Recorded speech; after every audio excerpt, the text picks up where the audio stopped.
China is not interested in a trade war. The focus of China is not on the US. This is a new trading system, a new globalization network. You shut off one channel, US and China, you reshuffle the other pieces, and they will realign. In fact, thanks to the blockade, internal drive has never been as high in China, and you have an entire nation going after the cutting edge technology.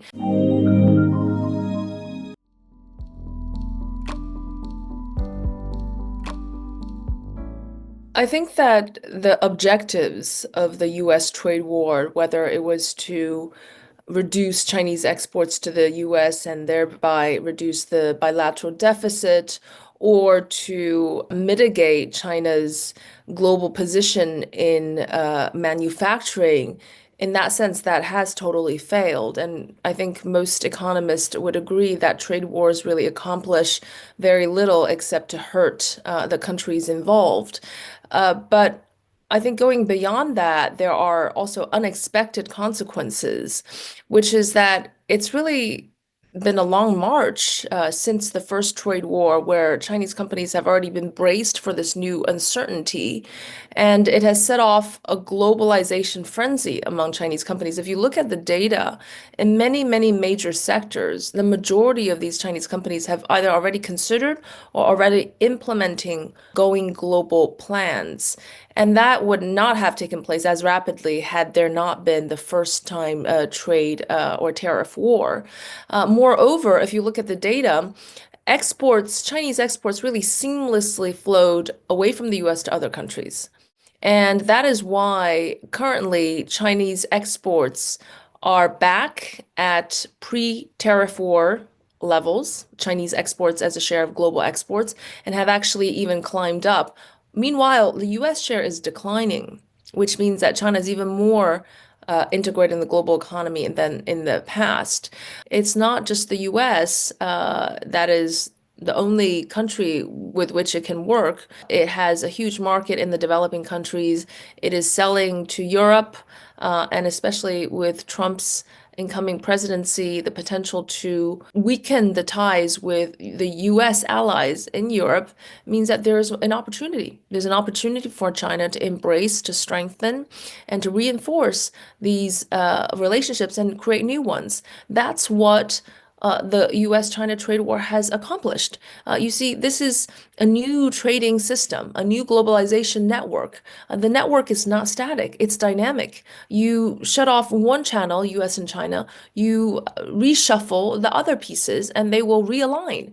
And we are seeing a lot of countries around the world against this background of US China competition, signing up new trade agreements, building new trade partners, reinforcing regional trade ties, so on and so forth, as a reaction. And this is also what China is doing. There's a reshuffling, dynamic optimization, if you will, of these trading networks or financial networks and technology networks, because in the end, it is no longer just US and China in this world. It is really a global economy.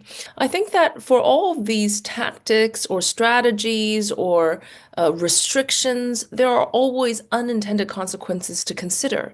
And China is not a place where they would voluntarily just submit to these aggressions, but would actually react to it. I'm not sure if we look at historical cases at either sanctions or restrictions or export controls or all kinds of barriers to another country's progress has ever worked.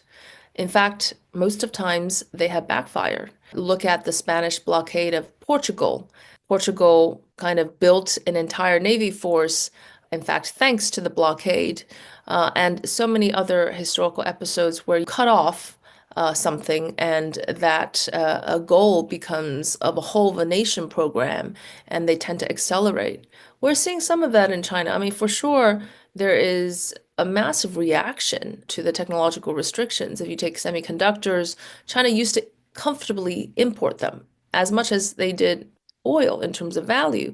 Now, all of that demand is given to domestic companies, which are seeing more profitability, more capability, more scope to invest in research and development.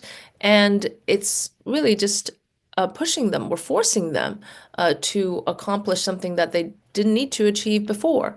Internal drive has never been as high in China, and you have an entire nation going after the cutting edge technology.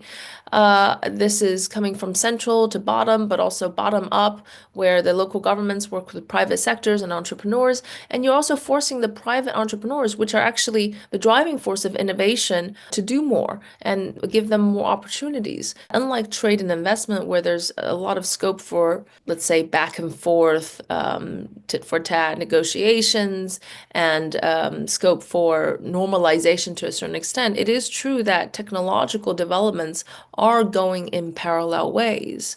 Now, do I think that overall this is a good thing for US and China? Absolutely not. I mean, the world is much better where technology can be, to a certain extent, shared for the advancement of the entire global economy. But in this context, it is not as easy to just stop a very rapidly developing big nation with lots of engineers and hardworking people with big market access. It's not possible to stall it. In fact, you can spur them to achieve more. There's a great deal of irony here. When I was writing my book, the discussion was still about technology transfers that Chinese companies demand of international companies, and now the table have completely turned around. What's China's response? Well, first of all, the Chinese government's response is first, let the companies decide, right?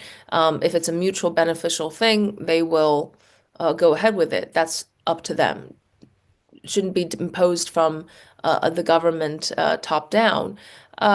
Look, this is economics, right? This is capitalism. You're trading one thing for another, which is trading technology for market access. I think the Chinese companies understand that very well, and they're not the first to say no to that. Because if you look at the EV sector or the batteries, Chinese companies are heavily investing in Europe. They're setting up factories, joint ventures, shifting some of the production or research centers into Europe, not into the US, by the way, but of course in Europe. And that is good for both the Chinese companies and for Europe. It is not clear what Trump, when he becomes president, would actually do with regard to imposing how much tariffs on China.